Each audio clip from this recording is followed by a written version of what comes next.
স্বপ্নের ব্যাখ্যা হবেই হবে, এটা যে হবেই হবে কোনো গ্যারান্টি পৃথিবীর কারো কাছে নেই। স্বপ্নের ব্যাখ্যা গ্যারান্টি কেউ দিতে পারবে না, তবে হ্যাঁ পসিবিলিটি মানে হতেও পারে নাও হতে পারে, হতেও পারে নাও হতে পারে, দুইটাই সম্ভাবনা রয়েছে।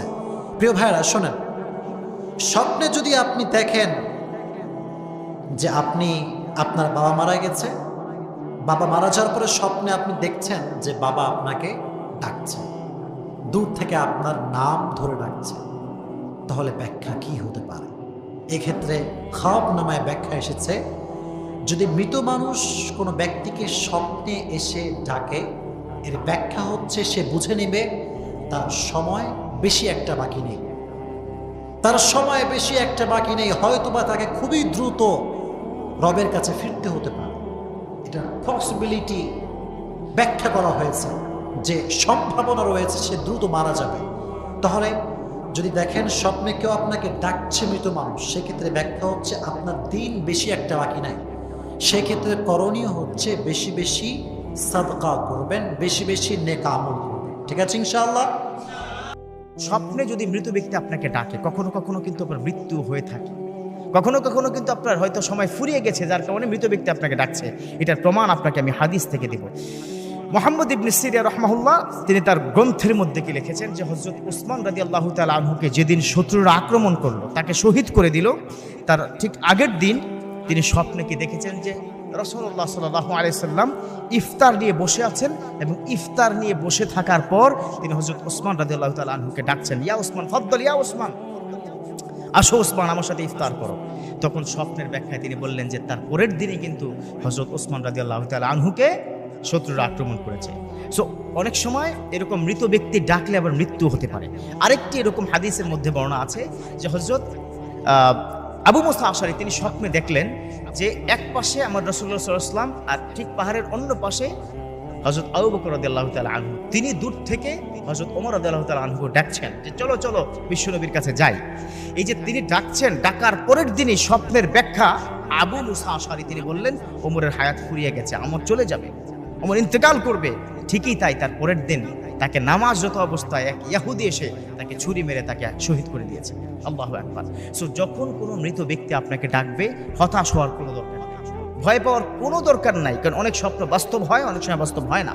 তবে যখন এরকম স্বপ্নে আপনার মৃত পিতা মাতা যদি আপনাকে ডাকে বা কিছু চায়, আপনি পরের দিন যেটা করবেন, কিছু টাকা বা কিছু হাদিয়া একজন গরিব মানুষকে দিয়ে দিবেন। পারবেন তো সবাই ইনশাআল্লাহ তাআলা। সো ডোন্ট বি ফ্রাস্ট্রেটেড, খবরদার হতাশ হওয়া যাবে না, কারণ as-সাদাকাতু তারাদ্দুল বালা, সদকা, দান সদকা, মানুষকে কিছু খাওয়ানো, উপকার করা, এটা বালা মুসিবত দূর করে দেয়। একটা মানুষ স্বপ্নে দেখছে যে তার কোনো মৃত মানুষ, মৃত বাবা মা স্বপ্নে আইসা বলতেছে তোর নিতে আসছি, এটা দেখলে ব্যাখ্যা কি? তো স্বপ্নের ব্যাখ্যা সম্পর্কে আমি খুব ভালো জানি তা না, তবে এই সমস্ত স্বপ্নগুলো যা দেখছেন বাস্তবে হুবহু তাই হবে এরকম ব্যাখ্যা করার, এত সহজে ব্যাখ্যা করার সুযোগ নাই। কোনো মৃত মানুষ এসে বলল চলো তুমি আমার সাথে চলো, তো এটার বিভিন্ন ব্যাখ্যা হতে পারে। এটার ব্যাখ্যা নিশ্চিতভাবে এরকম অবশ্যই বলা যাবে না যে এটা নিশ্চিত একটাই ব্যাখ্যা যে তাইলে আপনার যাওয়ার সময় হয়ে গেছে, এখন কান্দাকাটি শুরু করে দেন। না, আপনি সর্বাবস্থায় আমল করবেন, নেকামল করবেন, এবং কোনো স্বপ্ন দেখার পর যদি আপনার দুশ্চিন্তা হয়, পেরেশানি লাগে, তখন আপনি স্বপ্ন দেখার পর, ঘুম ভাঙার পর বাম দিকে প্রতীকী থুতু ফেলবেন, থুতু করবেন, থুতু নিক্ষেপ করবেন না, প্রতীকী থুতু বাম দিকে, এবং আউযু বিল্লাহি মিনাশ শাইতানির রাজিম বা আমানতু বিল্লাহি ওয়াল ইয়াউমিল আখির পড়বেন, এবং সম্ভব হলে ওযু করে 2 রাকাত নামাজ পড়বেন। আল্লাহর কাছে পানা চাইবেন, আল্লাহ এই স্বপ্ন যদি ক্ষতিকর কোনো কিছু ইন্ডিকেট করে, ইঙ্গিত করে, তাহলে তার থেকে আপনার কাছে পানা চাই। ইনশাআল্লাহ আপনার জন্য দুঃসংবাদের কিছু বা বিপদের কিছু অন্তত হবে না। তবে ইমানদার সর্বাবস্থা আল্লাহর সঙ্গে সাক্ষাতের জন্য প্রস্তুত থাকতে হবে। ওই মরা মানুষ এসে আপনাকে ডাকলে যাবেন, তা না হলে আপনি যাবেন না, যাওয়া লাগবে না। তাহলে আপনি প্রস্তুত হন, কি নিয়ে যাচ্ছেন সেটার জন্য, অস্থিরতার কিছু নেই। এবং এটা দেখলে নিশ্চিতভাবে এর ব্যাখ্যা এটাই যে আপনার টাইম হয়ে গেছে, এত সহজে ব্যাখ্যা করার সুযোগ নেই, ভিন্ন ব্যাখ্যাও হতে।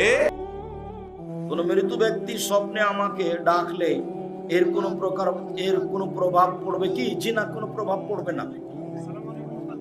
যেই স্বপ্ন খারাপ লাগে সেটা কাউকে বলবেন না, নাউজুবিল্লাহ মিন জালিক বলবেন, 3 বার থুতু বামে দিবেন, 2 রাকাত সালাত আদায় করে নেবেন, ওই স্বপ্নের কোনো প্রতিক্রিয়া থাকবে না।